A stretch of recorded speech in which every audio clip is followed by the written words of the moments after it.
Good afternoon and happy Sunday. Happy Father's Day. I am El Cherie of the ElCherieAlert.com, and this is the 10th episode of the Sunday Special. And I'm super excited because on this awesome, beautiful Father's Day, I get to share with you, with everybody all over the world, my daddy. So thank you, Daddy, for being on my show today. It's awesome to be with you.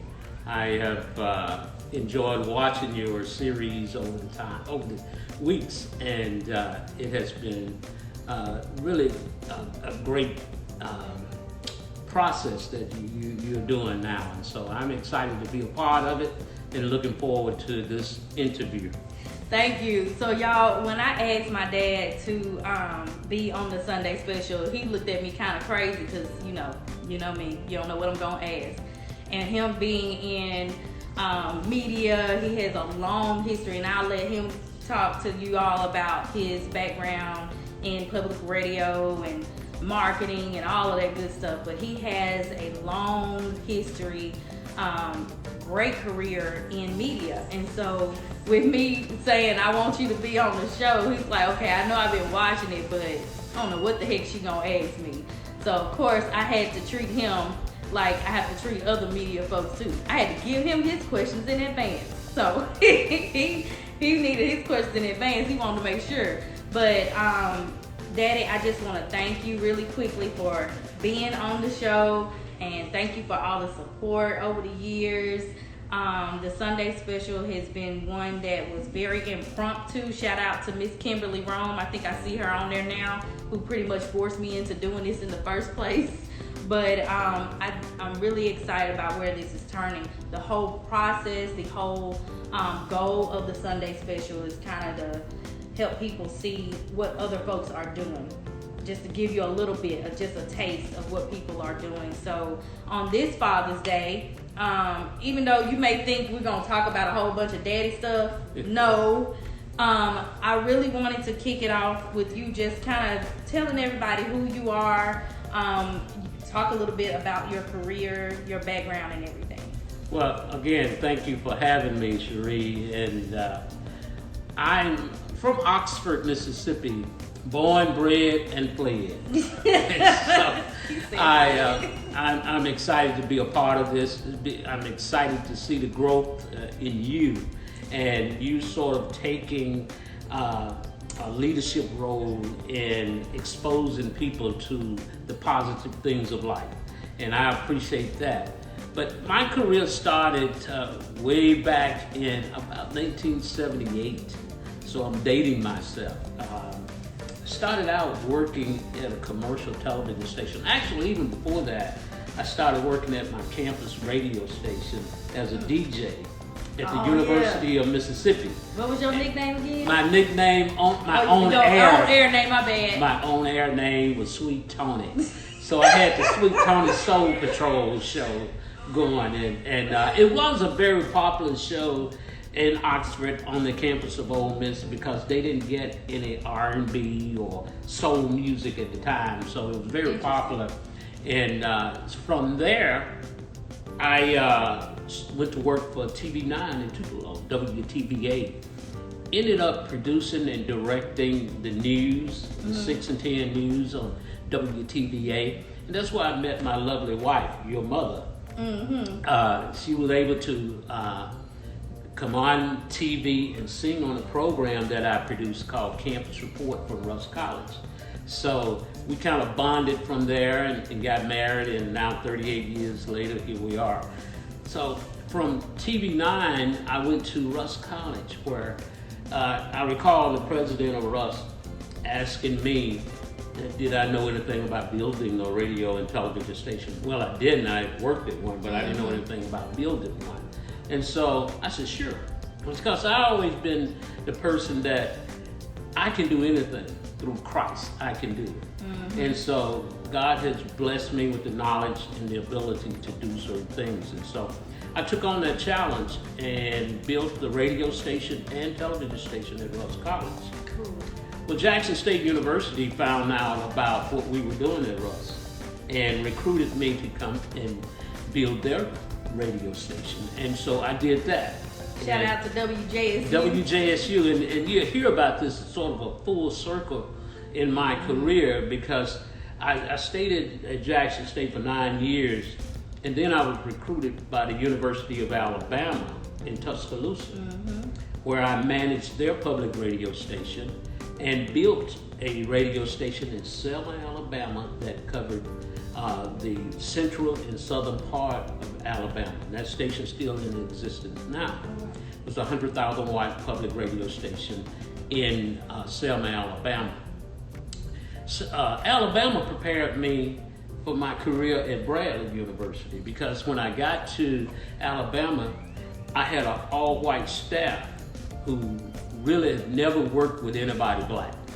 And that was an interesting ordeal for them as well as me. So we both worked together, learned together, and so it prepared me to go to Bradley University, where I managed their public radio station. And all along between Alabama and Peoria, I was elected to the board of directors of National Public Radio. What was an awesome experience for me. I learned a lot. I got a chance to travel. I made, as a member of that board, we made a significant impact on the quality of lives of all peoples in the United States and abroad, because National Public Radio programs are broadcasted globally. And so I was afforded that opportunity and very blessed to be a part of that. So then I came back. Jackson State recruited me back to Jackson, where I was director of university communications. And under me, I had the public relations office, I had marketing, the radio station, television station, and the university website.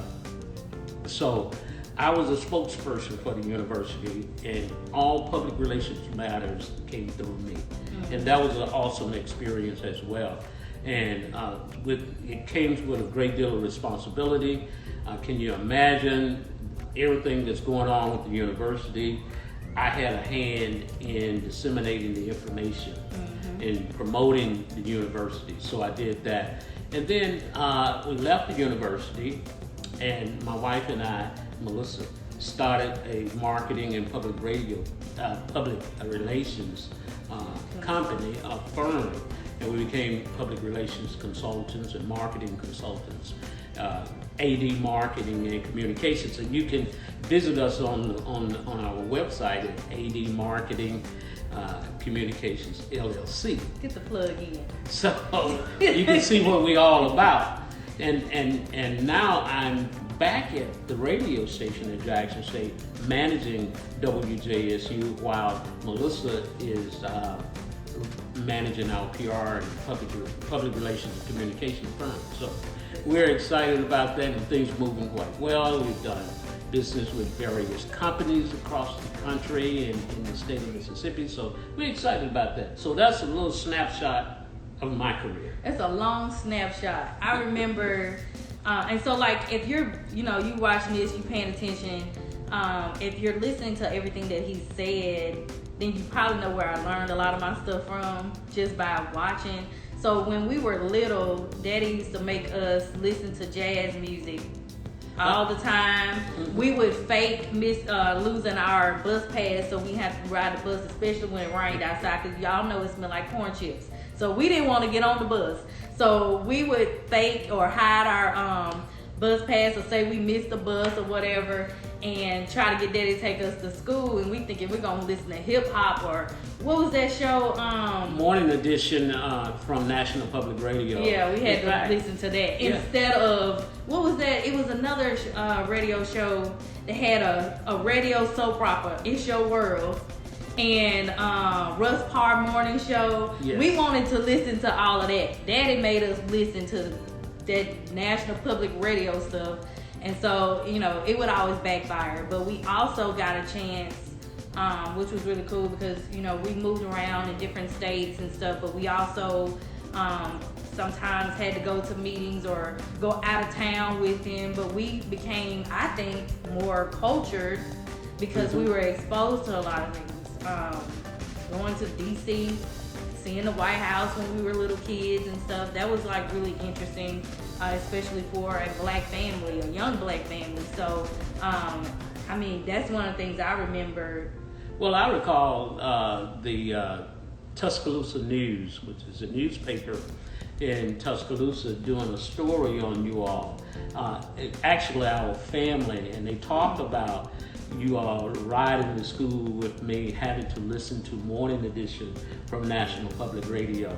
I thought it was a great opportunity for you all to learn not only what you're getting in the classroom, but learn what's happening globally, because that's what National Public Radio was all about. And I was fortunate enough to sort of help chart the course of National Public Radio as a board member. So, and that was outstanding and a great experience for me, having to go to Washington almost once a month, although we were scheduled to meet quarterly. But we were meeting basically once a month on different things, doing strategic planning and so on and so forth. So that opened my eyes to a lot of different things and enhanced my knowledge about world events. And right now, I can't do without Morning Edition and news, because it's information that helps me to stay plugged in to current events and what's going on in the world. That makes sense. That makes a lot of sense. So, like, one of the, let me go back to the whole, they did a story on us. Was that when we had to do I think we did a photo shoot or something? You did do a photo shoot. And Mama made me wear that ugly flower jumpsuit. She was so happy about that jumpsuit. Well, she's so talented, and she saved us a lot of money by making your clothes, doing your hair. It was always cutting my hair. Actually, I got a fresh job this morning. I just got out of. Got your Father's Day hairdo. I did. Just a few minutes ago. They forgot the makeup. Oh dang! Well, I don't pay for makeup, but it was. I mean, I do just remember a lot of different things and being a part of stuff and being exposed. And what a lot of folks may not know is that's how I ended up working. I guess work study with WJSU. That's how I started in media. I had no idea I was gonna be going that route at all. But that's kind of how I leaned when I thought I was just going to be pushing papers and somebody forgot to do their show. I don't know if that was DJ Joe Nasty or it was somebody. They forgot to do their show and I had to step in. But that was a great experience. And you said earlier about how everything is kind of full circle. Yes. I feel the same way, especially with coming back to Jackson, because of course I was really small when we left. The first time, and then coming back, going to the campus I remember playing on, and then actually working at the same radio station that you worked at. That was really cool. Well, you know, the other thing is you did such a good job, and I'm not saying that because you were my daughter. I got comments from people all over the campus, throughout the community, about what a great job you were doing as an announcer on WJSU. As a parent, I was really nervous when I first heard you. I said, well, she's not going to be too bad, but you turned out to be really good. And to see you progress even beyond the radio station and into your current position has been a blessing, not only to you, but for us to see your growth in the area of public relations and business, and even what you're doing with your El Surrealer. Yeah, and I think a lot of that ties into the stuff that I've learned through watching you and Mom, and then, you know, that being your sole profession, that was your whole career. Mm-hmm. I mean, you've done this longer than I've been alive, and so, I mean, it's really cool to be able to come back to you if I have questions or I need advice on, like, am I handling this right? Because as I told y'all, if you watch the Mother's Day special with my mom, everybody's like, oh, she's sweet, she the bougie, nice one, and oh, Miss Melissa would never say anything like that. That's the one you have to watch out for. Now, the nice sweetness comes from Daddy, because Absolutely. Daddy is always, now don't get it twisted, because if he has to, he will. But Daddy is the one that's always finding the good in people. He's the one that's always will look at it this way. You know, you can't respond this way, Cherie. You can't do it like that. And although in the back of my head, I got Melissa sitting right here saying, "No, don't tell him what you think." But so it's cool to have that balance, though. I learned a lot, especially in public relations from you, and you know, especially with that being what I like to call my 401k position now, and what I get to do and enjoy to do with the El Cherie Alert. One thing you mentioned that I wanted to touch on was when you got to Bradley University. It's a predominantly white university. Shout out to Bradley, BU Braves. I did attend Bradley University for about a year, something like that, and then before we transferred. But it being a predominantly white university in a blue-collar town, Peoria is pretty much, I would say, about similar to Jackson in size. But you being in the position that you were in, were you the first black general manager or something? Because it seemed really... Yeah, absolutely. And if you recall, I mentioned earlier that the University of Alabama prepared me for Bradley. Right. Because Alabama, predominantly white, the state flagship state university for the state of Alabama, if you will. Of course, Auburn will challenge you on that. But when I got to Alabama, I'm just going to take a step back. When I got to Alabama, I had an all-white staff. And they didn't understand me, and quite naturally, I didn't understand them. So we were growing together. I had some good times at Alabama, but I had some really challenging times in dealing with racism too. But through it all, it prepared me for my next move to Bradley. And when I got to Bradley, it was similar, but a little more, I would say, covert, if you will. So I had to deal with that. But one thing I learned over the years from Alabama, how to be successful. And what I did in my field in public broadcasting, I just really got into the community. I immersed myself into the community and started building community partnerships and relationships, which helped me to be more successful. And we took the station from a mediocre station to a well-producing station. We produced a national program that we distributed. And so people had the confidence in me as their leaders. And also at that time I was serving on the National Public Radio Board of Directors. So all of that really gave me value to the community. And we were providing a very unique service to the community that people wanted and respected. So what I learned in Alabama, I was able to transfer to Bradley in Peoria by really getting involved in the community, understanding the community. And in Peoria, it's divided along racial lines. And so I was able to connect not only with the white community, but with the black community as well, and pull people together to provide a very high quality service. And so that's what was so unique about it. And I cherish those days even in Alabama as well as in Peoria, because of the work that we did. I never forget, my wife, Melissa, and I formed a great relationship with those major leaders in the community. People like the chairman and CEO of Caterpillar Worldwide. We became friends with them. We became friends with the executive vice president and general counsel of Caterpillar Worldwide, and we still have that friendship. We still have friends in different places in Peoria even now that we cherish.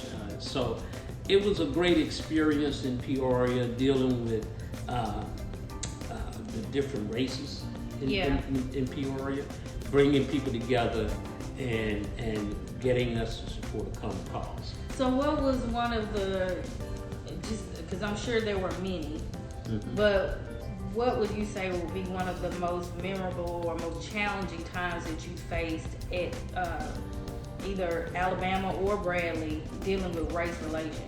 Well, there was two incidents in Alabama that really was front and center in terms of racism. One was actually the young lady who recommended me for the job in Alabama worked under my supervision. Her father-in-law was best friends with the governor.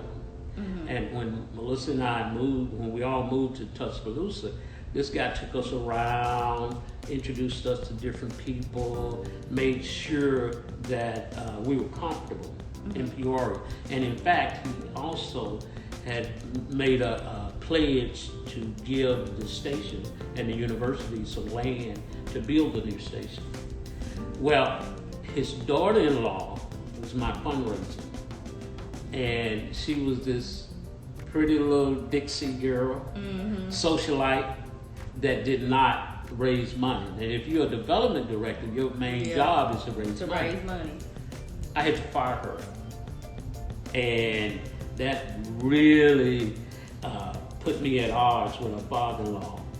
And I remember him calling me on the phone and said, your time is limited in Tuscaloosa, so you might as well leave.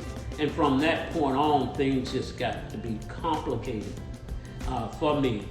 But I had to keep pushing forward because I had a job to do. And that was in my face racism. Because and he was upset because I fired his daughter-in-law. The second thing that happened was me being the only African American at the station that had a staff of about 15, it grew to about 20. So I hired a young lady who was African American, who was very smart, but would stand up and fight for herself. And she was my assistant. Well, she didn't get along with the other ladies in the office. And I never forget, my mother was in the hospital dying. And we had a special event, a big concert that my assistant was coordinating. So, and I had an all-white, well, it wasn't all-white, I had one African-American on my advisory board. The rest of them were white. And a couple of the young ladies in the office did not get along with my assistant, who was Jenna Carter. And so, to make a long story short, the concert didn't go as well as we had planned. I was in Memphis with my mother in the hospital. And so it didn't go as well. And the board asked to meet with me. But they were being a mouthpiece for the white ladies in the office because they didn't like Jenna, who was African American. And I knew the work that Jenna was doing, and she had done an outstanding job. So when they went around the room, they were giving me all the bad stuff about Jenna and all of that. And even the African American or the black man that was on the board, he kind of chimed in with them. And I was confused with that because he knew the work she was doing. Right. And she had done yeoman's work. So when they finished, they got to me and they said, well, Mr. Dean, you heard our concerns and about Ms. Carter. What is your reaction to it? So I took a deep breath and I said, I think all of you are racist. That floored them. But I had to tell them, and I gave examples of it, and I let them know that they were being a mouthpiece for somebody that didn't like her. And even though when I started talking about the jobs he did, some of them agreed, but they were taken aback that I, exposed them. Right. They told them they were racist. And so they wrote a letter to the provost, and the provost had me to respond to it. And so it went from there, and it became very difficult in Alabama to work there. Even though I enjoyed it, it was difficult. And so we made the decision, Melissa and I, when we were recruited by, at the same time I was being recruited by Bradley and by a station in Sacramento, California, and I really wanted to go to California. I was excited about the possibility of going to California. So at that time, I said, okay, this is a good time to exit Peoria. But we still have some good friends there. We did some great work. In Alabama. Yeah. But we still did some outstanding work in Alabama. And so we decided to take the job in Peoria. So that's how we ended up in Peoria. Well, I remember too, of course I was, maybe 6th, 7th grade when we were in Alabama. When we left, I think I just finished 7th grade year. And we got to Peoria. Of course, I was mad. You remember that? I was highly upset. Yes, and your friend because Charles. my best friend, my daddy was picking me up and moving me again, and we were going somewhere far. And nobody heard of Peoria. The only place we ever heard of was Chicago in Illinois. And that's anybody that has never been to Illinois. Chicago is not the state of Illinois. But that's how everybody was looking at it. And so, I was very upset, new friends and all. But I realized really quickly the whole racism thing. While I was probably too young, and of course I didn't know all that was going on when we were in Alabama, I do remember in Peoria, I remember my algebra teacher. I think Shanika's on here. Yeah, Shanika's on here. You remembered our algebra teacher, Miss Sawyer, I think. She couldn't stand me. Your mother had some source words for her too. Yep. Melissa Dean took care of her. But it was hard because I had no idea that I was being treated so bad because of a situation that had something to do with you being at a radio station. And it's really crazy that we were, and I never was mad at you about that. I'm looking at her but you my teacher. That has nothing to do, that's apples and oranges. That has nothing to do with nothing. But she took that out on an 8th grader. She took it out on the 8th grader. And so that kind of lets you know where people are. And here we are in 2020 and people are still that way. Yeah. What's interesting, as I reflect on some of the issues that I faced in public radio, I remember being one of 2 African Americans on the board of directors of National Public Radio at 17-member board, and it was 2 African Americans on the board, and I was one of them. And NPR had this issue, and it was the newsroom, which is world-renowned. They actually produce the best news anywhere, hands down. But the newsroom was divided along racial lines. And they had award-winning producers and news reporters and so on. I recall getting to Washington one night and the African-American, or should I say black, journalist asked to meet with me. And they were really upset about a production, a news story that was produced by an independent producer.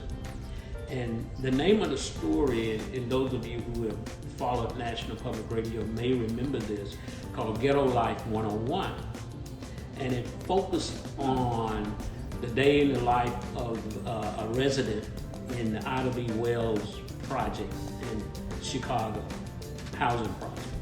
Well, what's interesting about that, there was this award-winning news reporter at NPR who grew up in the Ida B. Wells apartments in Chicago.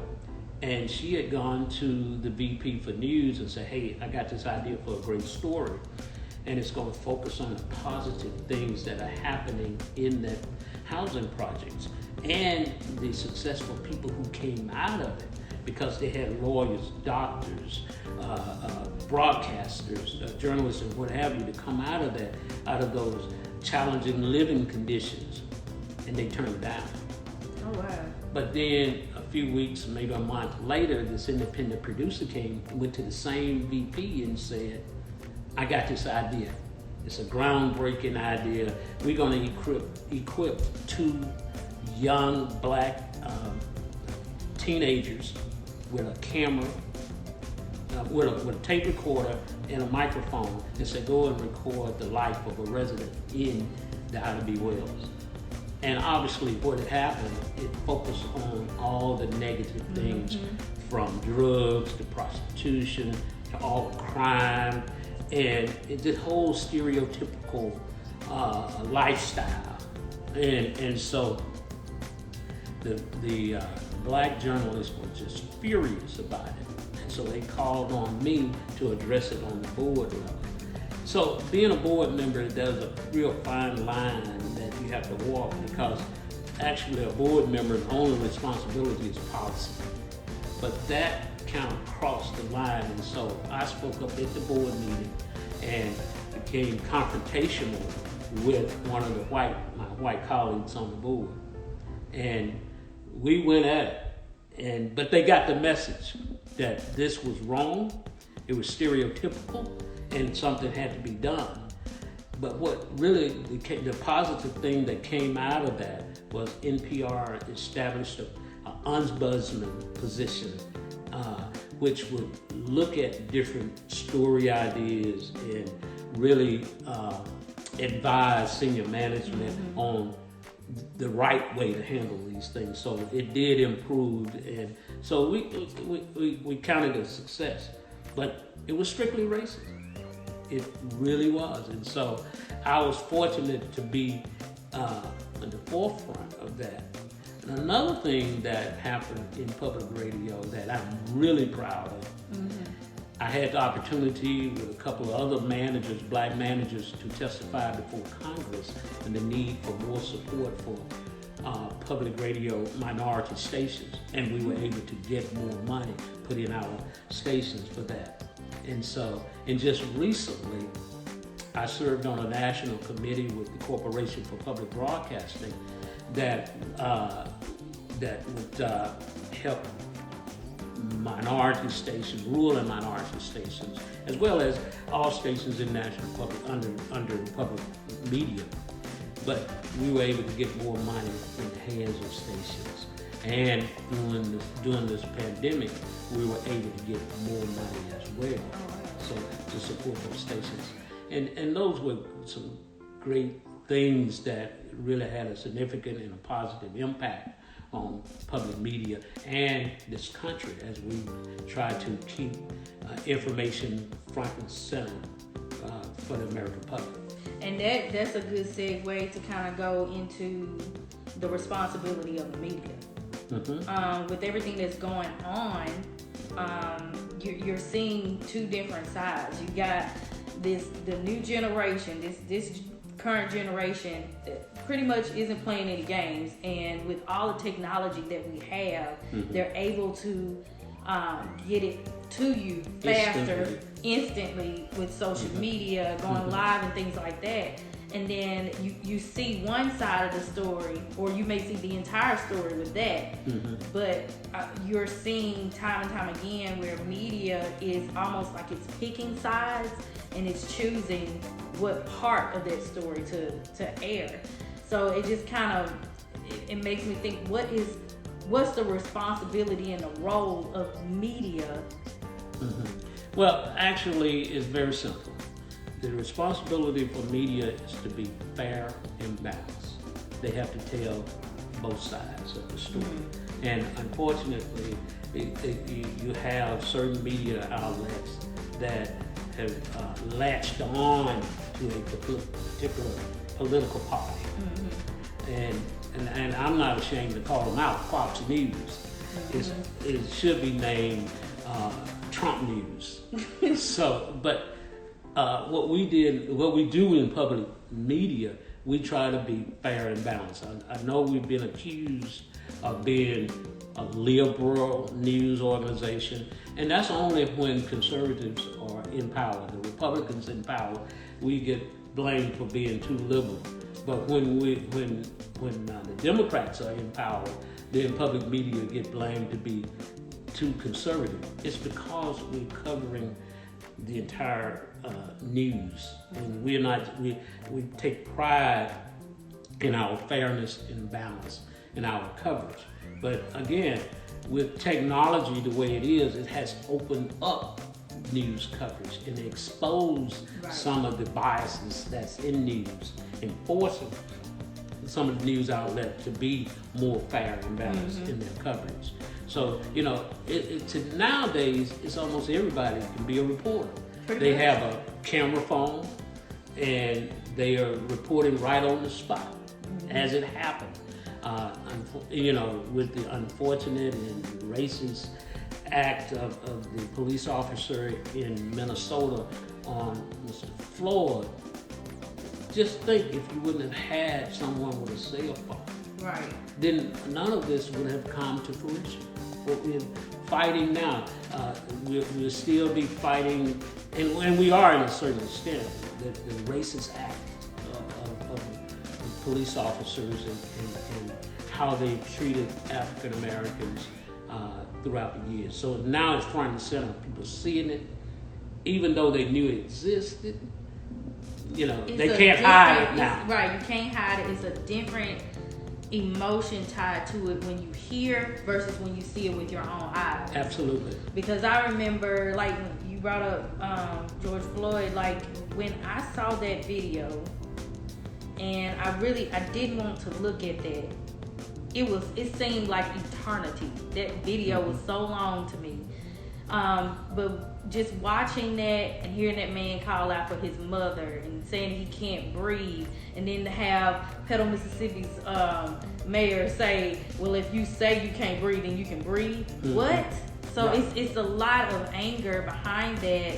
But I think the media's job and what you're saying is to keep everything balanced and to put the full story out there. But we do have outlets that are tied to political parties or just politics in general, and they are sticking to one script of it. Just like with the looting and rioting, they would only show black people looting and rioting, but you're not really showing the white people who are looting and rioting. But then you'll see where the neighborhood cousin or friend walking down the street recording everything live, and they see a girl walk out the cheesecake factory with a whole cheesecake, and nobody's saying anything to her, white lady, but you're talking about the man over here, the black guy over here, who you suspect went in there and took a cookie. And you know, a lot of that comes from pure racism, of course. Another thing, young reporters who think they have it all, and they don't. And again, it's how they're programmed, how they've been taught, and you know, in the minds of some young reporters, particularly white, they kind of focus in because that's in their mind that's the only people who are doing this looting. And so they see people that are non-African Americans or non-black, they see them doing things, but their focus is on the black people that's doing it. And that's so unfortunate. But see, in order to really make those changes, you have to have people of color in decision-making positions in these newsrooms, in the management of these stations. And so once you see that, and even in the ownership of it, you'll see a change. Until you see people in place in decision-making positions, that's when you see a change. And I can equate that to, if you're watching TV now, you see a number of programs that involve homosexuality and the LGBT and all of that in the community. And you say, oh wow, you see a lot of that.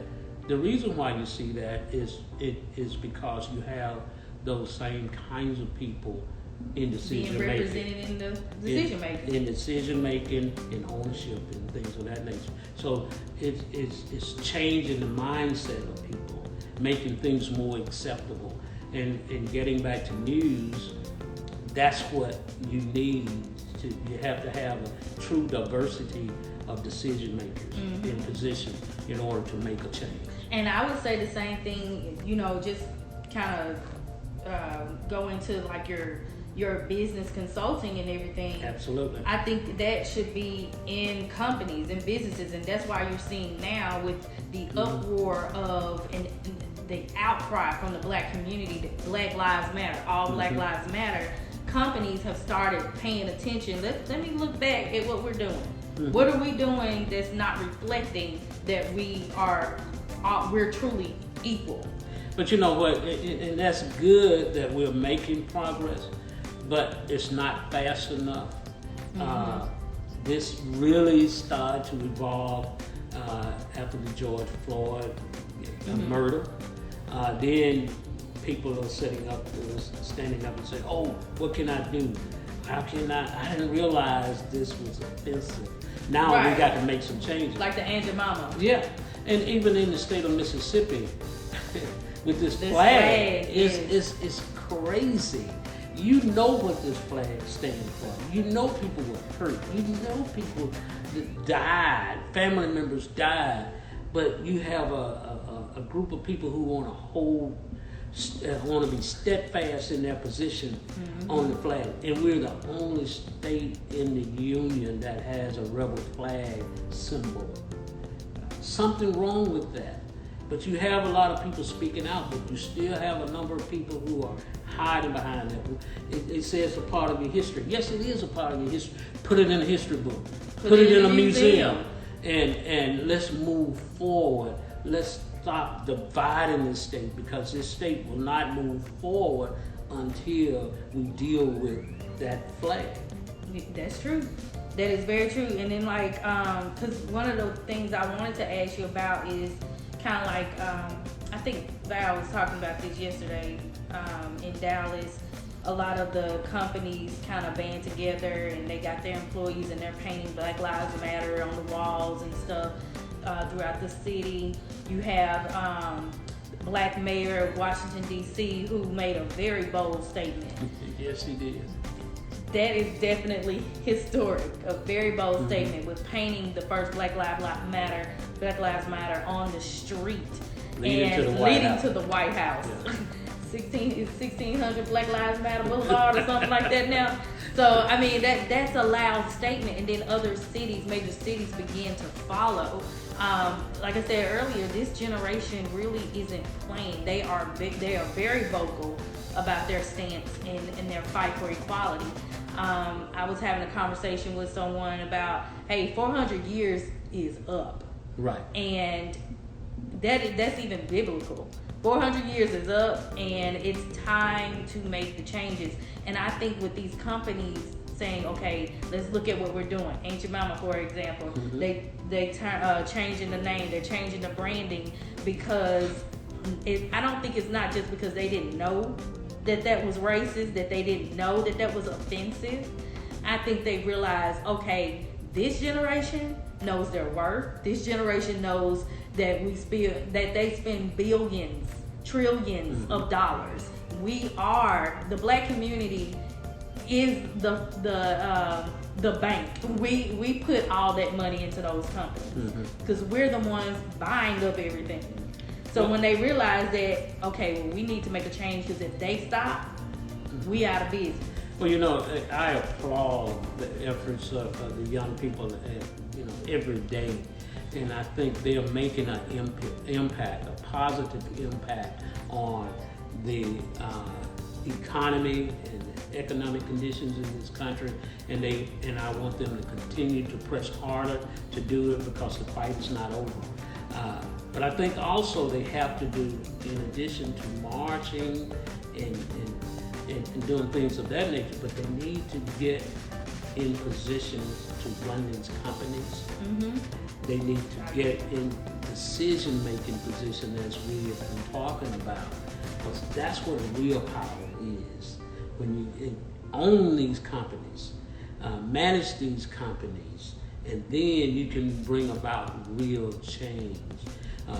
The economic impact on this country brought on by the pandemic really brought this country to the knees.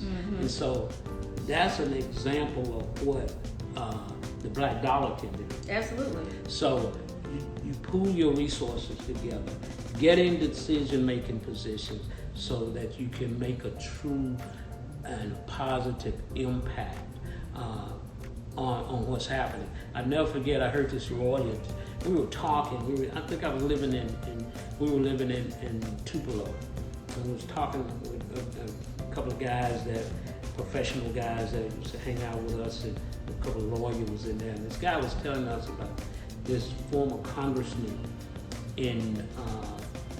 from Texas. He's deceased now. His name was Mickey Leland. And people who in Texas might remember this. And this guy was afro down, dashiki, marching, fighting for justice and equality in the street. And he had a mentor who was an African American lawyer out of Washington. And he sat him down one day and said, "Mickey, you're doing a great job. We need that. But to bring about true change, you got to become part of the process. In other words, work from inside out as opposed to outside in." So that's when you really make a change. And Mickey became a congressman and really had a significant impact on the quality of life for Texans. And that's the kind of thing that I would encourage our young people. Engage the political process. Get that education.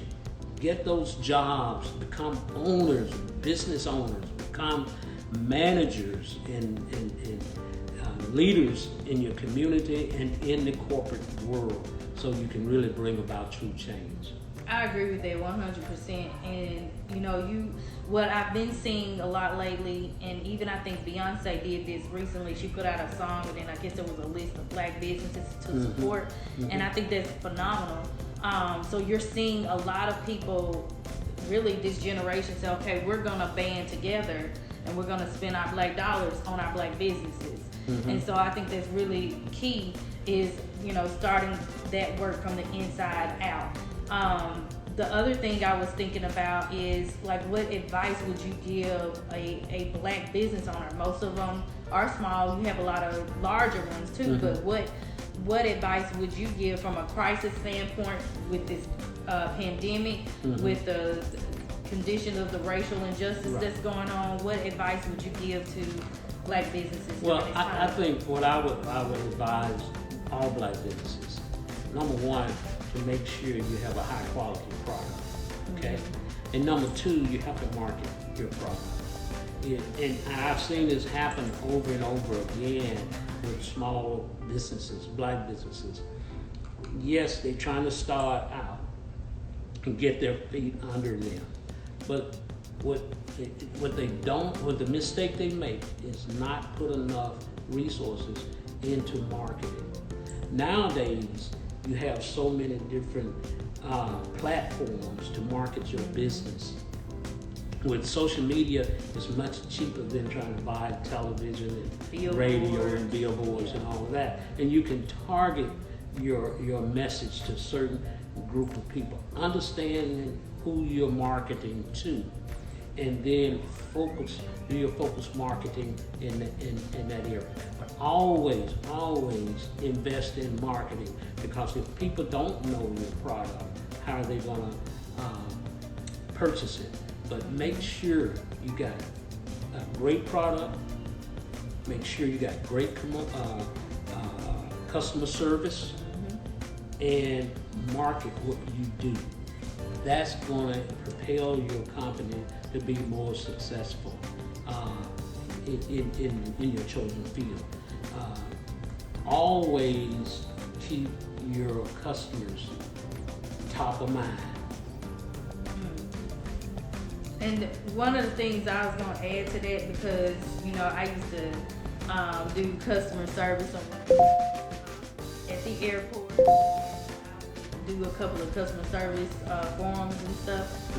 That's key. But I also wanted to touch on the product part. When you said make sure your stuff is quality, that's a big deal. Make sure you have quality product, and not only that, don't shortchange yourself. I think what we do a lot of times is we're afraid to put our real worth, the real dollar sign, real dollar amount on our product, because we're afraid that people may not purchase it. Mm-hmm. So one of the things that I was taught by Dr. Fry. You remember Dr. Fry at Bradley University? Mm-hmm. So I would love to talk to him. But Dr. Fry, he reminded me one time of this about the ice. This white guy has ice, this black guy has ice. Mm-hmm. And I don't think he actually used that, but it was like, apples, tomatoes, or whatever. Right. And so there's both an ice store, but for whatever reason, people kept going to the apples ice, instead of going to the tomatoes ice. And it was like, they both ice, why are you not? So it's the quality of it, it's the customer service, it's how they market it, it was everything, even though it was the exact same product. And I think we have to do the same. Is making sure that, yes, we support our black businesses, but make sure you're doing the things the right way too. Right. Make sure the things are the product is good, and again, marketing is key. We got about like 10 more minutes, but I think there was one more thing I wanted to add to, just to kind of end everything. And I think all what you provided has been really good information, great stuff. So thank you for that. The last thing, of course, because it is Father's Day, with all of this racial tension that's going on, you remember watching Angie Thomas's movie from Jackson, Mississippi, The Hate You Give. The Hate You Give, yeah. So The Hate You Give reminded me of how you used to tell my brothers and us how we need to respond to the police officers. Don't talk back to them. Don't do this. Don't do that. Do that. And we used to get so mad about that, even though we know we have to respect authorities. It was like, if we know we're not doing anything wrong, why are we getting attacked for it? Yeah. And why do we have to show somebody respect who's not showing us respect? So that kind of reminded me, and with everything that's going on, like, how does it make you feel as a father when you see things like George Flagg and the 4 or 5 black men they found hung and can't do anything about it? How does that make you feel as a father? Well, obviously I'm angered about that, because those are senseless murders and should never have happened. So I am impacted in a way that most African American men are. We're just angry about it. We heard about it, and we want to address it, and we're trying to address it. So we have to tell our young brothers and sisters that are coming up, choose your time wisely in terms of dealing with an issue of facing the police, because yes, you got rights, no doubt about it. But sometime in a particular moment when you encounter a rogue cop, police officer, racist police officer, they're waiting for you to do something that will make them act. They're just waiting on that. So while you have your rights, police stop you. I always say, yes sir, yes ma'am, and you can ask them, why did they stop you? And do not argue with them. You can keep your hands on the wheel so that they can see you. Don't make certain moves, instant moves, so that you can live to fight in the courses. You can address it, but you're at the mercy of a man with a gun, and if that man is racist, then they're gonna use it. Right. So you just have to pick your time. It doesn't make you weak by just kind of going along with it, but when you get to a place that you can address it in public through the legal system, that's when you address it. Not right there on the street when that cop is high strung and just waiting for something to happen. So that would be my advice. I continue to tell young people that do not try to argue with a police officer, even though you know this police officer is wrong. You know you didn't do anything. You didn't make any violations. You wait until you can deal with it in public through the legal system and not at that moment, because it would only create more tension and make the problem worse when things of like that happen. So I know you told us several times but about that and how to deal with that. I mean, I've had my own run-ins with police officers. Y'all live in Madison, and I got a Jackson State license plate, and I got pulled over as soon as I took off on a red light. And it was this young white cop, and I'm like, "What? Why you pulled me over?" And he's, "Oh, you look like you were swerving." We literally just took off on a red light. Right. I wasn't swerving. Well, where are you going? You have my license. And that's probably not how I should have responded, but at that point I'm getting angry because I know I'm being profiled. Exactly. And he's probably angry because I got Jackson State plates and he can't pull up anything on me. Right. So it's a hard situation to be in, and now that I'm a mother, those are the things that I think about too now. Like, getting her to listen and not do certain things when you're in certain situations. But just to thank you, and I appreciate your advice and everything, and sharing your life story with everybody. Guys, you can always get in touch with him if you have any questions as far as your business, how to market your business. You can get with the AD Marketing LLC, and I'm sure if Melissa isn't available, he's available, or both Absolutely. Of them are available. So I know if there's anything else you would like to add before we close out. Again, I want to thank you for inviting me. Thank you for this wonderful Father's Day gift to share with your friends on Instagram and my friends. And I think it's awesome what you're doing. Keep going, because the sky's the limit for you. You have so much talent, expertise, and we try to draw from you as well. We learn a lot from you. I know we get on your nerve asking you how to do certain things, but you bring value to what we are doing too, and we really appreciate what you're doing, and just want to congratulate you and thank you for all the work that you're doing. Thank you, Daddy. So happy Father's Day, Daddy. And happy Father's Day to all you fathers Yes, happy out Father's Day to all the fathers out there. And y'all enjoy the rest of your amazing day. I'm gone. Thank you for tuning in. This has been the 10th episode of the Sunday Special with my daddy, Anthony Dean. See y'all next time. Bye.